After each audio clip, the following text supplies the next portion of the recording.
Hello friends, कैसे हैं सभी। एक बार फिर से हाजिर हूँ आप सबों के लिए एक नए वीडियो के साथ। जैसा कि पता है, पिछले वीडियो में मैंने ट्राइगोनोमेट्री प्रारंभ किया था, जिसमें आपको मैंने सीखा कि व्हाट इज ट्राइगोनोमेट्री, त्रिकोणमिति किसे कहा जाता है, उसका परिचय हमको जाने थे। अब इसके बाद अगला जो स्टेप है, जो पढ़ना आपको है ट्राइगोनोमेट्री के अंतर्गत, उसमें आपको जानना है त्रिकोणमितीय अनुपात के बारे में, जिसको अनुपात या निष्पत्तियां भी कहा जाता है, जिसको हम लोग ट्राइगोनोमेट्रिक रेशियोज कहते हैं या ट्राइगोनोमेट्रिकल रेशियोज भी कहा जाता है। शॉर्टकट में इसको हम लोग टी रेशियोज कहा जाता है। हिंदी में कहा गया है इसको त्रिकोणमितीय अनुपात,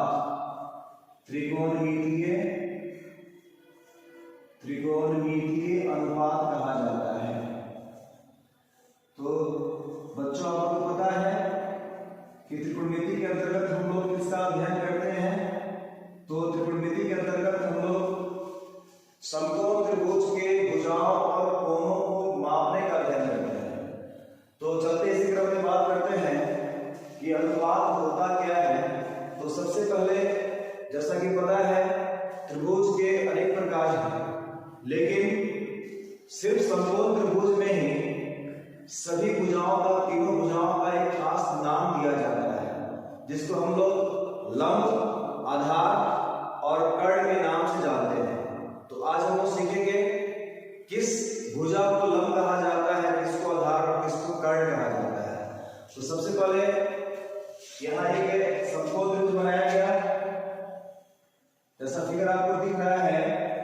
ये मैंने बनाया एक समकोण त्रिभुज, क्योंकि इसका एक कोण, यहाँ जो बना हुआ कोण है वह 90 डिग्री के बराबर दिख रहा है, इसलिए इस त्रिभुज ABC में कोण B का मान 90 होने से इस त्रिभुज को समकोण त्रिभुज अर्थात राइट एंगल ट्रायंगल कहा जा सकता है। अब क्या है, इसमें समकोण के अलावे, 90 डिग्री के अलावे दो अन्य कोण भी हैं, A बिंदु पर और C बिंदु पर। तो यह जो दोनों कोण होंगे, आपको पता है कि दोनों कोण न्यून कोण अर्थात 90 डिग्री से छोटा होता है, एक्यूट एंगल कहा जाता है। अगर मान लिया जाए आप एंगल C, जो है न्यून कोण C है, इसके लिए बात करते हैं, तो किस भुजा को लंब कहा जाए, किसको आधार, किसको कर्ण। तो कहा गया है किसी न्यून कोण के, ध्यान से सुनिएगा बात को, क्लियर है, किसी न्यून कोण के सामने वाली भुजा, सम्मुख भुजा को हम लंब कहते हैं। तो न्यून कोण के सामने वाली भुजा का अर्थ है इस कोण C के सामने वाली भुजा AB है, तो आप कह सकते हैं कोण C के लिए यहाँ पे लंब कोण होगा बच्चों। तो कोण C के लिए लंब होगा, जिसको आप परपेंडिकुलर P से इंडिकेट करते हैं, यह होगा आपका AB हो गया लंब। अब रहा दूसरी भुजा, जो सबसे लंबी भुजा होती है, इसे कर्ण कहा जाता है। किसी भी समकोण त्रिभुज में सबसे लंबी भुजा को कर्ण कहा जाता है। दूसरे शब्दों में आप कह सकते हैं कि 90 डिग्री जो बना गया है, समकोण के सामने वाली भुजा को कर्ण कहते हैं। आप जैसे पहचानो, या तो आप समकोण के सामने वाली भुजा को आप कर्ण कहेंगे, अथवा सबसे लंबी भुजा को कर्ण कहा जाता है। तो इससे स्पष्ट है कर्ण इसमें कौन होगा। कर्ण को हम लोग हाइपोटेनस कहते हैं, जिसका सिंबल H होता है, और इस फिगर के हिसाब से कर्ण सबसे लंबी भुजा AC को कहा जाता है। तो AC आपका कर्ण होता है। शेष बच गया आपका BC, तो उसको तीसरी भुजा आधार मान लिया जाएगा, अर्थात इस फिगर के हिसाब से आधार जो बेस है B, इसका वैल्यू BC माना जाएगा। लेकिन जैसे ही हम, ये तो रहा कोण C के लिए, जैसे ही हम कोण A के लिए बात करेंगे, क्योंकि इसमें दो न्यून कोण बने हैं, एक C शीर्ष पर और दूसरे A शीर्ष पर। C के लिए बात हो चुका, AB लंब, AC कर्ण और फिर BC आधार। लेकिन जैसे ही कोण A के लिए बात किया जाएगा, तो इसके सामने वाली भुजा BC है। किसी भी न्यून कोण के सामने वाली भुजा को लंब कहा जाता है। तो कोण A के सामने वाली भुजा BC है, इसलिए यहाँ पे लंब माना जाएगा BC को। लंब जो P है, इसका मान हो जाएगा BC हो जाएगा लंब। फिर से वैसे ही कर्ण पूछा जाए आपसे, तो कर्ण कहा जाएगा सबसे लंबी भुजा को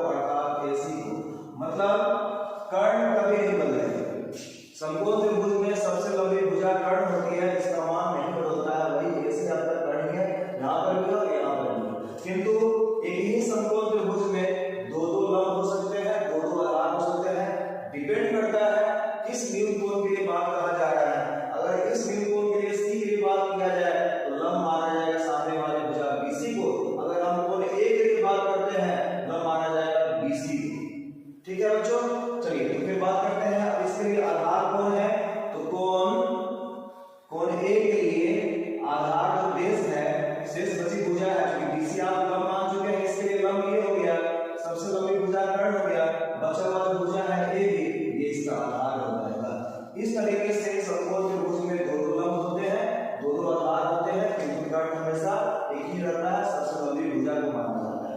अगर इन केस आपसे फिगर ऐसे बना के कहा जाता है, एक फिगर है जिसका नामकरण PQR से दिया गया, यहाँ कोण मान लेते हैं थीटा, थीटा एक कोण है, तो इस थीटा कोण के लिए आपको पता करना है लंब कोण है, थीटा कोण के लिए सामने वाली भुजा जो PQ होगी, PQ जो होगा वो आपका लंब हो जाएगा, सबसे बड़ी भुजा जो है RQ या QR इसको कर्ण माना जाएगा, और बाकी जो बच गया PR इसको आधार माना जाएगा।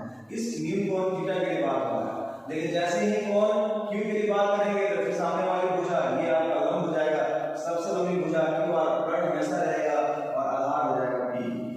तो क्लियर है कि किसको लंब कहा जाए, किसको आधार कहा जाए, किसको कर्ण कहा जाए।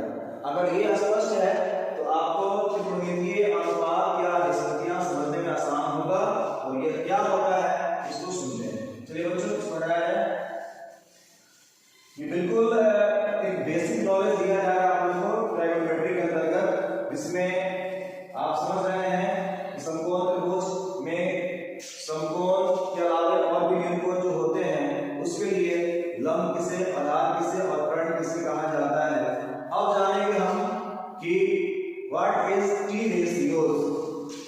टी रेशियोज का मतलब है ट्राइगोनोमेट्रिकल रेशियोज या ट्राइगोनोमेट्रिक रेशियो भी कहा जाता है, त्रिकोणमितीय अनुपात, या इसी को बहुत जगह निष्पत्तियां लिखा जाता है, या इसी को हम लोग निष्पत्तियां कहते हैं, निष्पत्तियां रेशियोज। ठीक है बच्चों, अब ये निष्पत्तियां का अनुपात क्या है, तो जैसा कि पता है ये सारा अध्ययन केवल और केवल समकोण त्रिभुज के लिए होता है त्रिकोणमिति के अंतर्गत। तो फिर से एक बार हम समकोण त्रिभुज बना करके सोचते हैं, यहाँ जो कोण ये ABC त्रिभुज बन गया जो समकोण त्रिभुज है, यहाँ पे कोण B जो है वो आपका 90 डिग्री राइट एंगल है, समकोण है, यहाँ जो कोण C है इसको थीटा नाम दे दिया। अब आपको सोचना ये है अनुपात अर्थात रेशियो, तो अनुपात जब भी हम लोग प्राप्त करते हैं किसी दो मान के लिए, दो पदों के लिए, जैसे कहा जाए अगर आपके लिए ऐसा 1:2 एक अनुपात 2 लिखते हैं, इसको आप भिन्न के रूप में 1/2 भी लिखते हैं। यहाँ भी दो पद आया, 1 और 2, यहाँ भी दो पद है 1 और 2। अनुपात हमेशा किसी दो पद के लिए होता है, जैसे अगर 3:5 लिखा गया है इसका मतलब है 3/5, यहाँ भी दो पद आया है 3 और 5। इस तरीके से जब भी अनुपात को ज्ञात करते हैं तो हमेशा दो पद होना चाहिए। तो यहाँ स्पष्ट है कि आपको अनुपात निकालना है समकोण त्रिभुज में, तो इसके लिए हमको किसी दो भुजा का अनुपात तैयार करना होगा। तो समकोण त्रिभुज में किन्हीं दो भुजाओं को लेकर कितने अनुपात बनाए जा सकते हैं, जैसा कि फिगर दिख रहा है ABC त्रिभुज है जो समकोण है, इसमें 3 भुजा है, पहली भुजा AB, दूसरी भुजा BC, तीसरी भुजा AC। अब किसी दो भुजा को लिया जाए तो कितने अनुपात बन सकते हैं इस पे गौर करना है। तो चलते हैं देखते हैं कितना अनुपात तैयार होता है। तो सबसे पहले हम इस AB को लेते हैं, AB और दूसरी भुजा AC को लेते हैं, तो AB और AC का अनुपात बनाया जा सकता है। ठीक है, दूसरा अगर हम BC को लेते हैं AC के साथ तो फिर BC और AC का अनुपात बनाया जा सकता है। तीसरा AB को अगर BC के साथ लिया जाए तो AB/BC ये भी एक अनुपात बनाया जा सकता है AB और BC का।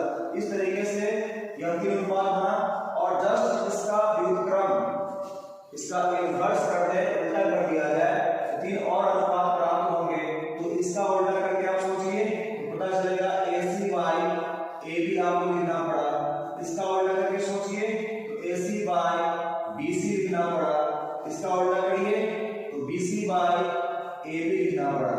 इस तरीके से यहाँ किन्हीं दो भुजाओं को लेकर अगर अनुपात तैयार किया जाए तो आपको 6 अनुपात इस तरह से प्राप्त होंगे। इन्हीं 6 अनुपातों को त्रिकोणमितीय अनुपात अर्थात ट्राइगोनोमेट्रिकल रेशियोज कहा जाता है। अब क्या है, ये तो अनुपात हम जान गए कि 6 अनुपात प्राप्त होते हैं इन्हीं दो भुजाओं को लेकर के। अब इन 6 अनुपातों का एक खास नाम दिया गया है। अब इस नाम से पुकारते हैं, तो कैसे किसको पुकारा जाए इसके लिए आपको गौर करना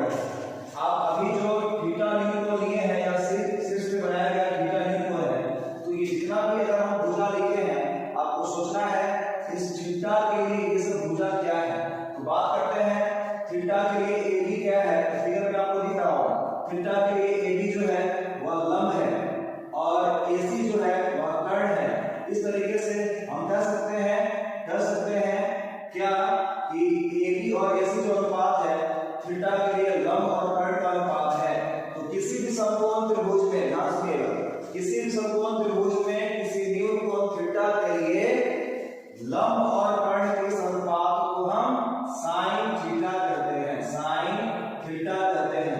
theta is the angle, acute angle, Anil कोण है जिसके लिए साइन एक अनुपात होता है, जो अनुपात किसका होता है, लंब और कर्ण का अनुपात होता है, इसको साइन थीटा नाम दिया गया। बहुत बार आपको साइन का फुल फॉर्म SINE लिखा रहता है, जिसको हम लोग हिंदी में ज्याद कहते हैं। वह करिए साइन SINE इसका पूरा नाम होता है, हिंदी में ज्याद कहते हैं, जो समकोण त्रिभुज में लंब और कर्ण का अनुपात होता है, इसीलिए कोण थीटा के लिए कहा गया है, इसलिए साइन थीटा कहा जाए। अब बात करते हैं BC और AC के इस अनुपात को। तो फिगर के हिसाब से BC क्या है बच्चों, आधार है, ये सभी बात होता है किसके लिए, थीटा न्यून कोण के लिए। फिर AC क्या है, तो कर्ण है। इस अनुपात को आधार और कर्ण B/S इस अनुपात को कहा जाता है कोसाइन, इसको हम शॉर्ट फॉर्म में cos थीटा कहेंगे, इसका पूरा नाम होता है कोसाइन, जिसको हम लोग उपज्या कहते हैं, उपज्या, हिंदी में इसको उपज्या कहा जाता है। नेक्स्ट बात किया जाए, अगर आप फिगर को देख रहे हैं तो थीटा कोण के लिए AB क्या है, थीटा कोण के लिए AB आपका लंब है और BC क्या है, तो आधार है। लंब और आधार के अनुपात को हम लोग tan कहते हैं। चूंकि ये थीटा कोण के लिए बात हो रहा है तो हम कह सकते हैं tan थीटा, और इसी को पूरा नाम से जाना जाता है tangent, tangent, इसको हम लोग स्पर्श कहते हैं, स्पर्श। और ये tangent है क्या, tangent जो है वह समकोण त्रिभुज में किसी न्यून कोण थीटा के लिए लंब और आधार का अनुपात है। ये भुजा का अनुपात है, इसी अनुपात को हम लोग त्रिकोणमितीय अनुपात कहते हैं। अब बात किया जाए इसके व्युत्क्रम का, विलोम का, अपोजिट का, उल्टा का, तो पता चल रहा है AC क्या होगा, जैसे हम P/S का ये आपका उल्टा लिखा गया है H/P होगा, और इस अनुपात को हम लोग तो सेकेंड कहते हैं, शॉर्ट फॉर्म में cos कहा जाता है। थीटा कोण के लिए बात हो रहा है तो cos थीटा कहा जाता है, इसका पूरा नाम होता है कोसेकेंट। और पूछे आपसे कोसेकेंट क्या है, कोसेकेंट जो है वह इस साइन का ज्या का व्युत्क्रम है, विलोम है, अपोजिट है, इनवर्स है, ठीक है। फिर बच्चों देखते हैं AC/BC क्या है, इसका उल्टा करके बोलिएगा, ये H/B कहा जाएगा, और इसको हम लोग कहते हैं सेक थीटा। थीटा कोण के लिए बात हो रहा है, सेक थीटा, पूरा नाम होता है सेकेंट, जिसको आप कह सकते हैं यह क्या है, उपज्या का व्युत्क्रम है। वैसे ही BC/AB जो है इसके हिसाब से उल्टा करके बोलेंगे तो B/P कहलाएगा, और इस अनुपात को हम कोटैंजेंट कहते हैं, शॉर्ट फॉर्म में आप इसको कॉट कह सकते हैं। थीटा कोण के लिए बात हो रहा है तो कॉट थीटा कहा जा सकता है, आप इसको कोटैंजेंट पढ़ते हैं, इसका पूरा नाम कोटैंजेंट, कोटैंजेंट कहा जाता है। चलिए बच्चों, ये आपको समझ में आया होगा। यहाँ आपको जो छह अनुपात प्राप्त हुआ है उसमें पहला अनुपात जिसको हम साइन थीटा के नाम से जानते हैं, और साइन थीटा क्या होता है, किसी न्यून कोण थीटा के लिए लंब और कर्ण का अनुपात है। cos थीटा क्या होता है, किसी न्यून कोण थीटा के लिए आधार और कर्ण का अनुपात होता है। tan थीटा क्या होता है, किसी न्यून कोण थीटा के लिए लंब और आधार के इस अनुपात को हम tan थीटा कहते हैं। और इन तीनों का जस्ट अपोजिट उल्टा आपका यहाँ लिखा गया है, तो आपसे पूछा जाएगा साइन थीटा का अपोजिट उल्टा कौन होता है, तो आप कहेंगे cos थीटा होता है, इसका मान H/P होता है। फिर वैसे ही cos थीटा का उल्टा कौन होता है, तो आप कहेंगे sec थीटा होता है, जिसका मान H/P होता है। इसको व्युत्क्रम कहा जाए, उल्टा मतलब व्युत्क्रम, रेसिप्रोकल, ठीक है, या इनवर्स कर सकते हैं। फिर वैसे ही tan थीटा का इनवर्स अरे व्युत्क्रम कौन होता है, तो cot थीटा होता है, जिसका मान B/P होता है। इस तरह से समकोण त्रिभुज में किसी न्यून कोण के लिए इन्हीं दो भुजाओं से मिलकर यह छह अनुपात बनाए गए हैं। इन्हीं छह अनुपातों को हम त्रिकोणमितीय अनुपात या निष्पत्तियां T रेशियोज कहा जाता है। उम्मीद है बच्चों समझ में आया होगा।